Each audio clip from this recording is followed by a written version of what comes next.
podcast, doing my thing. I know y'all, if you watch all the time, you're like, damn, we got another one in the gym again.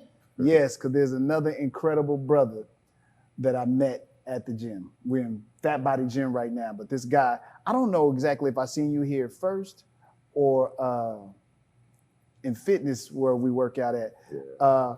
But I just always, I don't know why, man. You just see some people, and every time you see them, it's like y'all know each other, but you really don't. Or maybe it's a black thing. I don't know. Sometimes we just got a tendency like, what's up, dog? What's up, man? And that's the way we break it down. Yeah. But I'm just getting to know the brother's name for the first time, full name, the first and last name.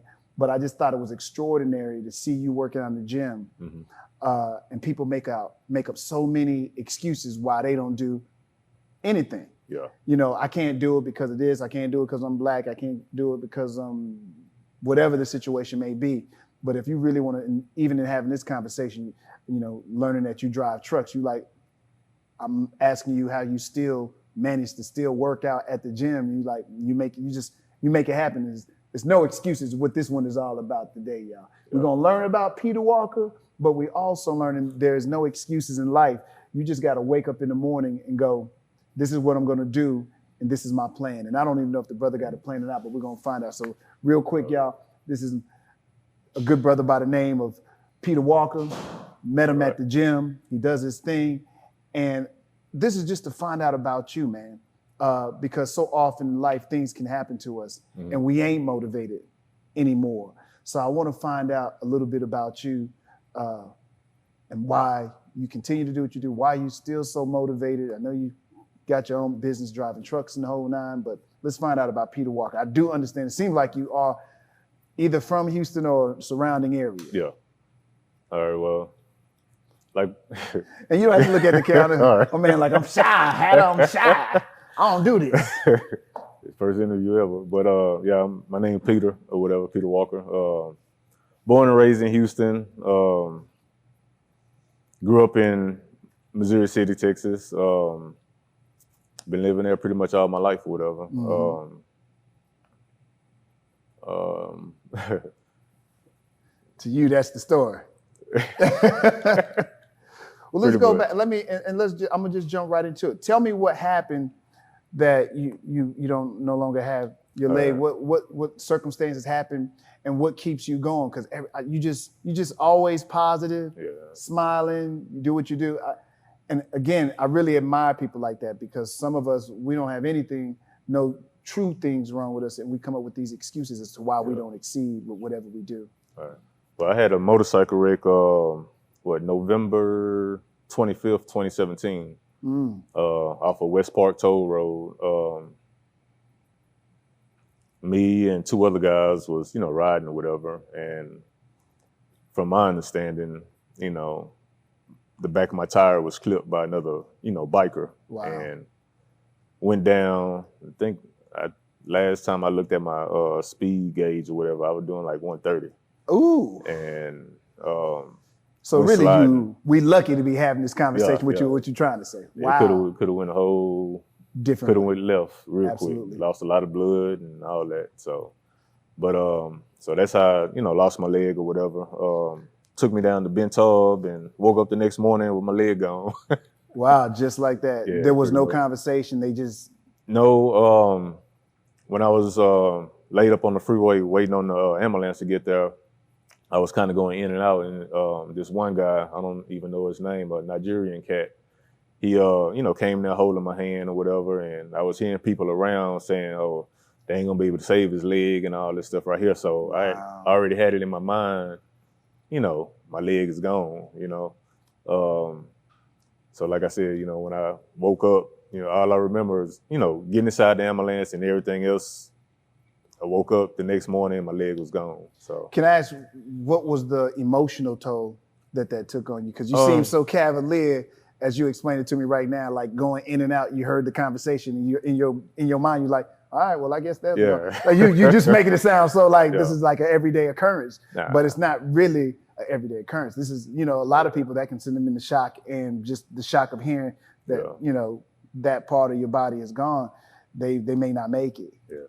I would, like when I was hearing people talking about it or whatever, I I don't really remember what I was thinking at that time. Right. But the next day, you know, when I woke up or whatever, you know, it is what it is. The way I looked at it, you know. Okay. You strong. Don't get me then, wrong. bro. You know, I got choked up about it. I think for about a good month and a half. I think the first time I seen you at the gym, I was in the gym fresh out the hospital with my crutches or my walker or whatever. And my girlfriend or whatever, you know, we was working out or whatever, and seeing them other cats, you know, playing basketball and walking or whatever, you know what I'm saying, it kind of, you know, teared me up a little bit. And but, you know, for about 2 months or whatever, I was in and out, you know, watching other people doing things and, you know, getting a little emotional or whatever. But what was the final thing that made you say, you know what, either I can sit here, because you can easily sit and just feel sorry for yourself, keep replaying a situation over and over, or you get up and you start making moves. Did something happen in particular that made you, I can watch everybody participate and be a part of life, or? My thing was, you know, I knew it would probably be a little challenge or whatever, because, you know, it's new to me or whatever, but, you know, as long as I get a prosthetic or whatever, you know, keep on walking, you know. Something my dad always told me when I was little, don't matter, you know, what you going through, somebody else going through something probably 20 times worse or whatever, so why sit up there and complain about it, you know? That's all right, man. That's incredible. Were there certain people in your life that were kind of like in your ears that, you know, they gave you that energy, they gave you the spark? Other than my kids talking about my leg, they talking about my leg fresh out the hospital, but oh really? Yeah, but not you know, family or whatever, mom, dad. When you say they were talking about, you know, just making jokes and saying, really? Yeah, the kids went hard like that. You got the kids that don't give a damn, huh? Man, I'm telling but you know, man. But that's good because it probably gave you a certain perspective to look at it as like your kids gonna still treat you, Dad. We still treating you the same. So so maybe that has something to do with it as well. Yeah, it probably But for the most part though, you know, like I said, you know, it is what it is. It's, you know, God, you know, as soon as we come out the womb or whatever, He knows our story or whatever, you know. So you just gotta, you know, keep on going what He say, you know. So you made a decision to keep doing whatever you're doing. Did it? And I don't know if you had the same job at the time. Probably. I know you say you drive trucks. Did that situation make you change the way you live, the way you eat, the way you think about things? Did it change your perspective on life when the situation, you know, did you have that eye-opening moment like, oh, okay, I need to change this about the way I am because I was so close to death? Yeah, it did. I know at the time, you know, as most, you know, young men, you know, we out there in and out, this and that or whatever. Yeah, no doubt. So that slowed me down a whole lot, you know, and just, you know, looking at life in general or whatever, you know, makes you think different or whatever, you know. I always been a, you know, calm, cool, somewhat goofy person or whatever. You're still calm and cool for sure. I see that. But, you know, I had an attitude problem and whatever. Still have it, some people say. But, you know, it kind of slowed me down a little bit, you know, for the most part, you know, the things I was doing before my accident or whatever. So, you know, the gym, home, and work, that's my life. What was the biggest change you think in your personality as far as, I mean, I know you changed your life, but that made you maybe look deeper within and say, you know what, I never used to do this. I'm gonna try to do this now. Like for instance, the gym, when I saw you in the gym, I'm like, wow, that's inspiring right there. Like you might look at yourself and like, I'm just a dude in the gym. Yeah. But there are people out there that they will see you, they see the situation, and it is inspiring. Yeah. You know? I don't know. I mean, I never looked in the mirror and said, inspire, I'm out there to inspire today. You just living your life, obviously. Pretty much. Just doing what comes natural, I guess, you know. Did when you was, what got you, were you already into the gym life? Was it already something you did? Yeah, I was. I was in there. Did you like play ball in school, anything like that? Nah, I ain't. I just played, you know, neighborhood ball or whatever. Right. But I was always in the gym. before my accident, I had some other issues going on, you know, with my ex-wives or whatever that had me depressed and everything like that. So the gym pretty much, you know, took all that stress away or whatever. So before my accident, I was in the gym like 3 times a day, really. Really? And right now I'm fat. I think I'm fat. That whatever, dude is not fat. Let me tell you.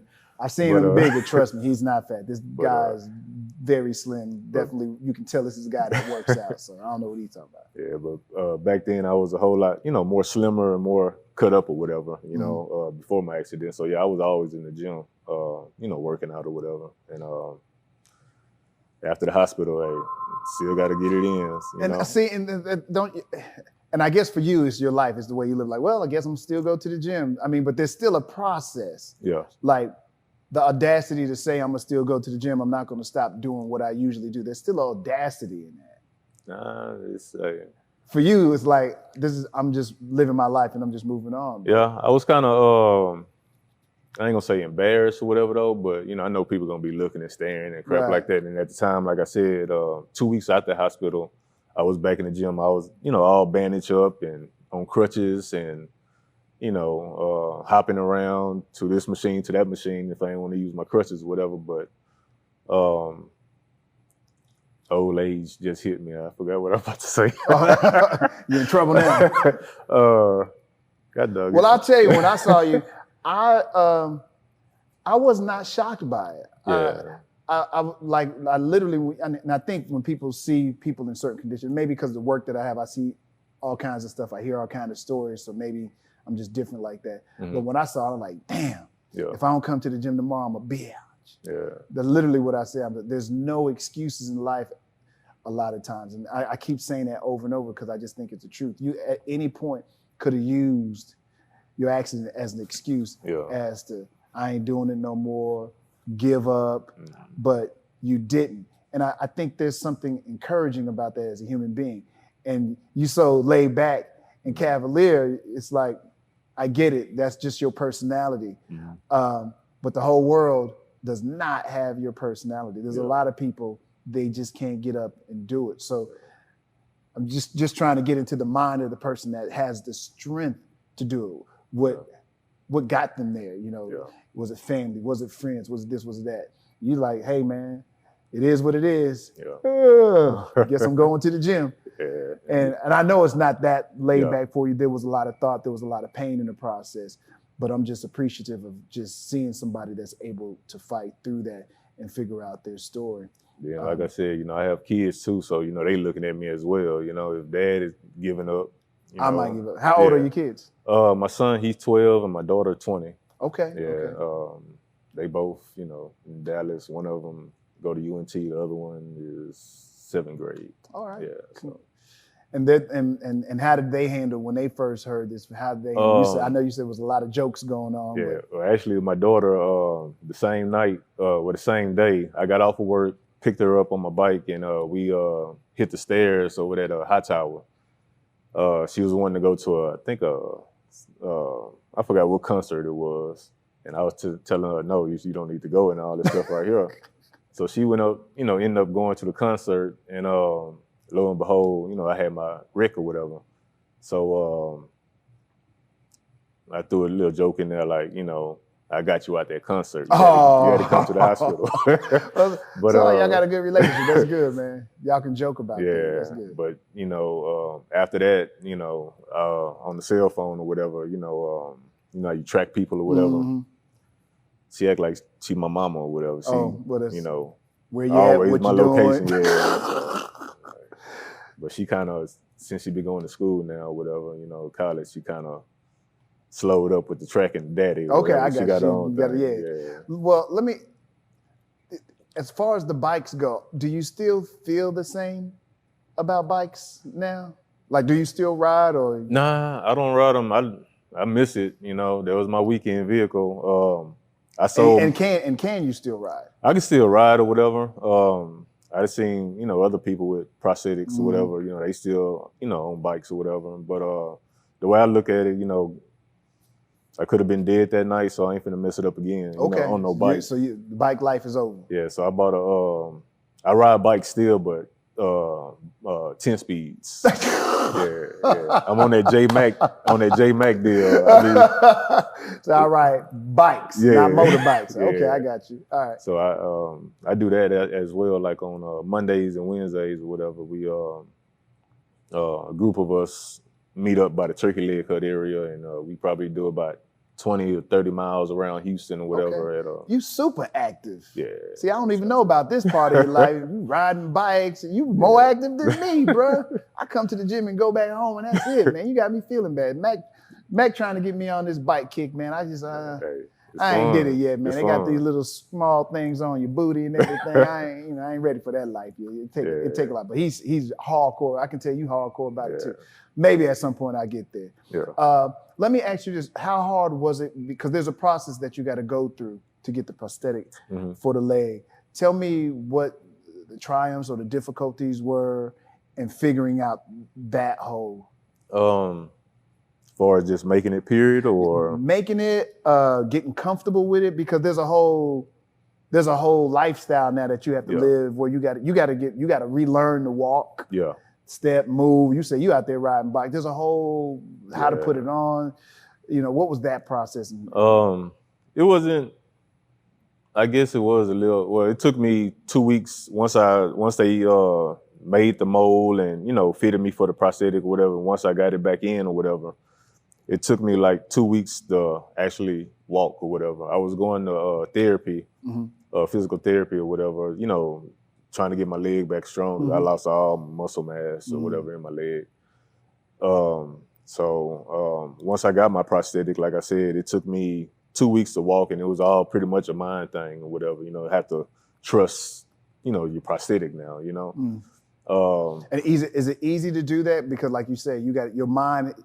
Before you just do it, and there's really no thought to it. Is it still the same for your mind? Does your brain just kick in automatically and tell you what to do and just automatically happens? Yeah, pretty much.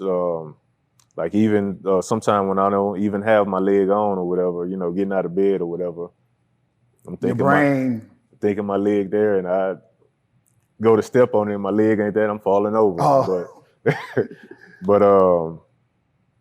But yeah, it's a little process, like I said, it's all a mind thing. I done met doctors and nurses and people that was in the military saying that they had friends that had, prosthetics for like 10 plus years or whatever, and they still having a hard time trying to walk or whatever. But it's just, it's a mind thing, really. And excuse me for asking, I think there's somebody that might be watching though, and I want to make sure I'm asking because some people don't know. No, you ask whatever. Is there a fitting process that you have to go through? Is that difficult? And how do you know when you find the part that works for you? Well, the prosthesis or whatever, the doctor, I call it a leg doctor, prosthetic doctor, whatever, they take a mold. Well, first like in my case or whatever, my leg was kind of swollen or whatever, my stump or residual limb. It's kind of swole, so I had to wait for that swelling to go down or whatever. They gave me these little compression socks to, help the swelling and everything. So once that, went down, the doctor, he, made a mold or whatever. And from there, he, made the prosthetic or whatever. Right. It's not really a long process or whatever. I guess for some, it probably is or whatever, depends on their health or whatever. Because some people with health issues, it could prolong, them getting a leg or whatever because they always having some type of issues or whatever in their stump. But you don't have that problem? No. And let me ask you, this might be dumb. How do you continue to build, because your legs both look like they the same size? Nah, well. It looked like now. It looked like it, yeah. I have a silicone. I'm gonna take it off. Okay. So I have these right here are called socks. Oh. These right here are it's like a 5-ply, and I got another one on. I cut it off or whatever, just so I can get a good snug fitting or whatever. Just another 5-ply, but this right here is like a silicone liner.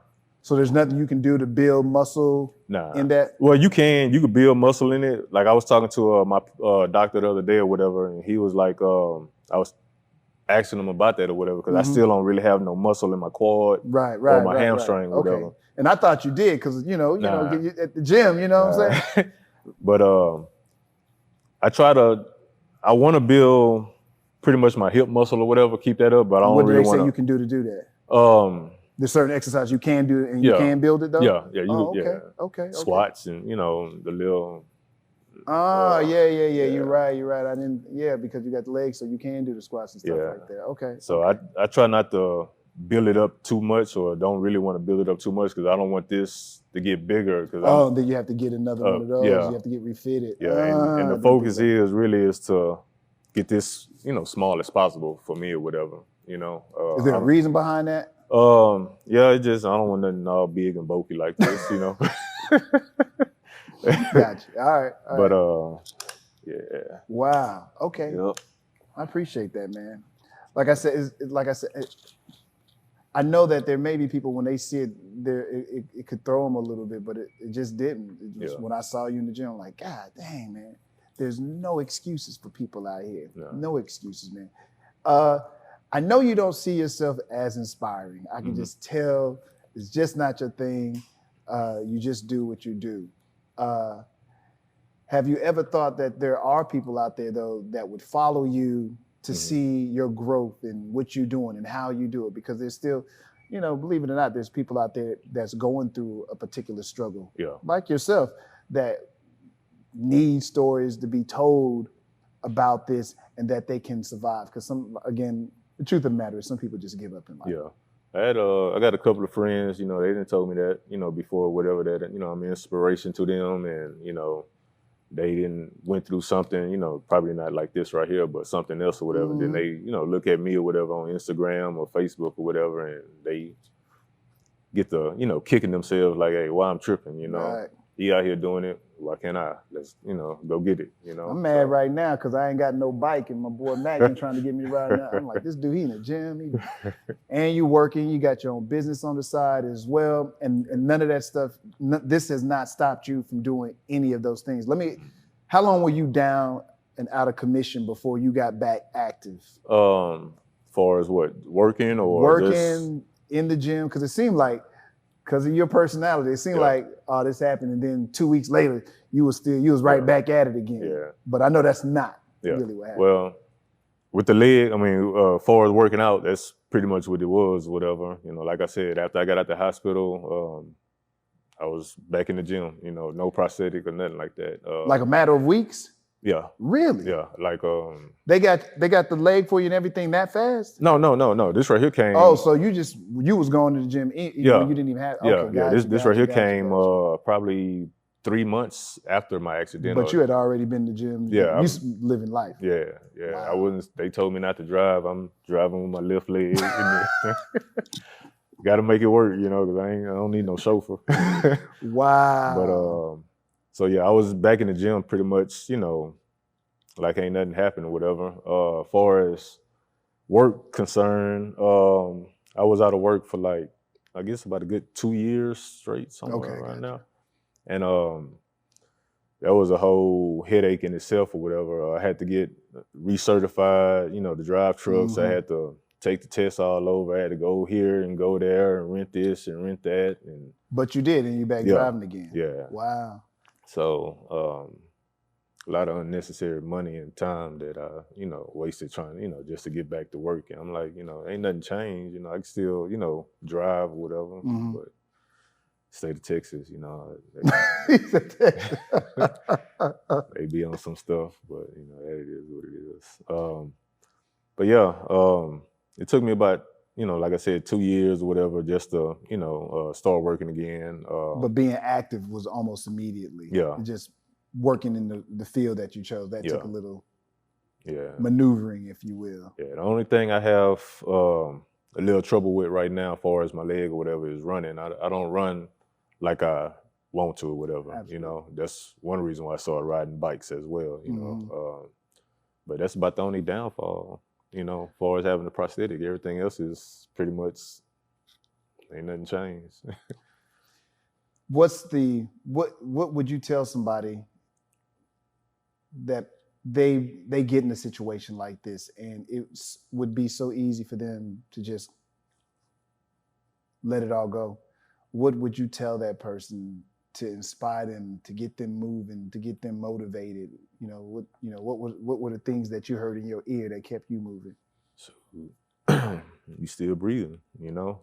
My man, you like, hey man, you can sit there and feel sorry for yourself if you want to. Yeah. Time keeps on ticking. The clock ain't gonna stop for you. Ain't nothing nobody gonna feel sorry for you or nothing like that. You know, they might, feel sorry for you, but they ain't paying your bills. That's you right. know, so it's a moment.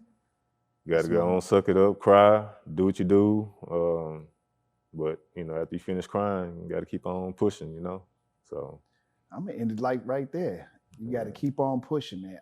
Like I said before, man, I just thought it was inspiring to see you. And you are a guy of very few words. You don't speak a lot. You just go to the gym, you do your workout, you burn out. We all do that in these gyms we go to. But I just thought that it was inspiring. And my hope is somebody sees you. And I don't care if they have all their limbs or they don't. I want them to know that, you know what, you are still alive. You, like you said, you still breathing. And there is opportunity for you in this world. It might take you a little bit to get it. It took you 2 years to get the thing that you love to do. You like to make that paper. Yeah. Can't be mad at that. But it took you 2 years to get back at it. But you can make it happen. You just got to get up. You got to believe, and you got to put a plan together, and you got to go. Got to go. And you had that. So I salute you in that. One, and again, I know a lot of people. You said you just living your life, but again, it's really inspiring for people, bro. And again, if they have all their faculties, it's still inspiring just to see somebody out there saying, "I'm gonna go get it." Yeah.